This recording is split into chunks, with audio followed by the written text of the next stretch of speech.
I begin.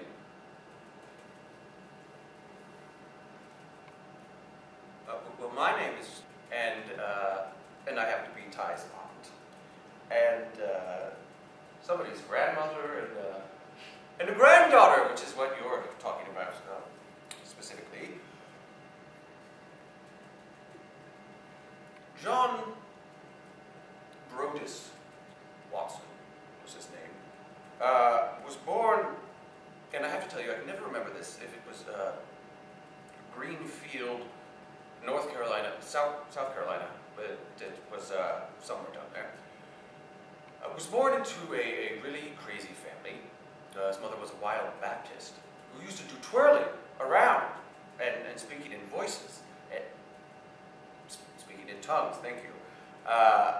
And father, who I guess got a little tired of that, and went to live with the Indians. And I think probably had an Indian bride. I think probably had an Indian bride or two, or knowing our family, or 3 or 4 or more. So he was born into, and I have to tell you, I always wanted to write about this, but I didn't know enough about that part of his history. But it was slightly schizophrenic to me, and I think that he brought that feeling into his life, because I don't think he believed in therapy. He came in at about the same time that Freud came in, and as a matter of fact, there's a very interesting paper written about some of the similarities between Watson and Freud, which is worth looking up. Big John, but he didn't believe in any of that. So that my life fell apart. Forget about it. And he had a second marriage with, he had a son, Billy, who later became a psychiatrist, which I thought was kind of interesting. So, Big John, he went to the University of Chicago and became a psychologist, and ended up at Johns Hopkins as the youngest professor of psychology probably ever in the United States, and maybe in the world, I don't know. But he created this way of viewing children with the hopes that, now this is interesting that you know his background, right? But with the hope that he could teach them, he could condition them, or recondition them, and in some way control them to be exactly the way he wanted them to be. That sound interesting? But he did create behaviorism, which is now used as a kind of cognitive therapy, viewing someone and seeing what that person needs and creating conditions so that that person can hopefully kind of find a life that works for him or her. That's not the way it was used. So, what else about him? My grandmother was one of his pupils. Mary Ickes Watson was one of his pupils, and she was the sister of Harold Ickes, who was the Secretary of Interior under Roosevelt. An amazing man, an old curmudgeon. This is great reading material for anyone who wants to read about these people, because they are astonishing people. But I have to kind of stop and say what behaviorism was. He really deeply believed that children should not be held, should not be touched. If he had to be, and this is the way that he wrote it, if he had to be kissed, kiss him lightly on the forehead before saying goodnight. Wow. That they should be taught how to pee, and to report that they did it, and they should go to their parents and say, I did this. And I was trained that way.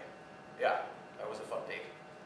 But Mary, she was one of his pupils, and she wrote a beautiful poem of a letter to him, and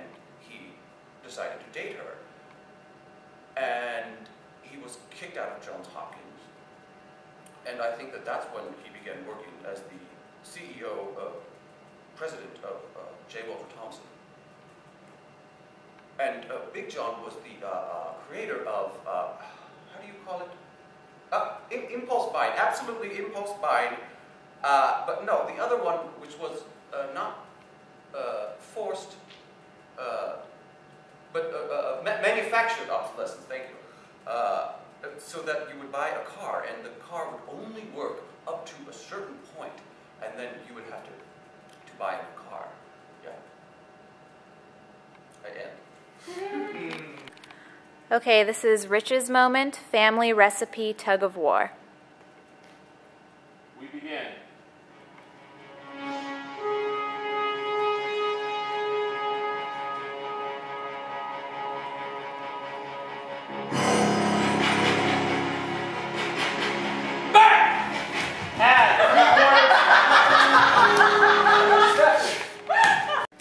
This is Rich's moment, family recipe tug of war. We begin.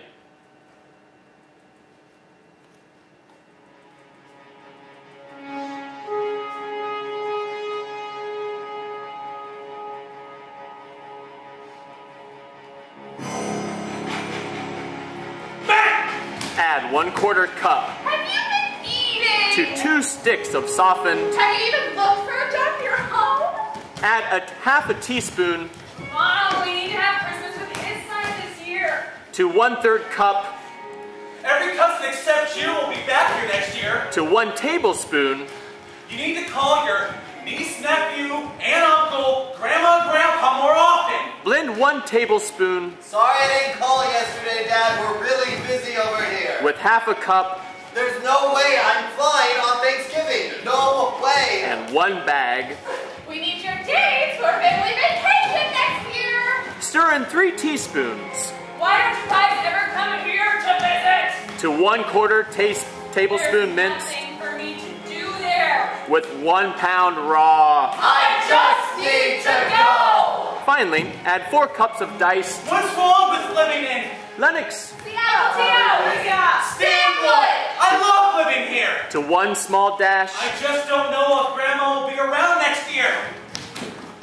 Combine all the ingredients in a large bowl of passive-aggressive communication and cook at 450 degrees until suppressed resentment is well done. Serve at your favorite family gathering. We end.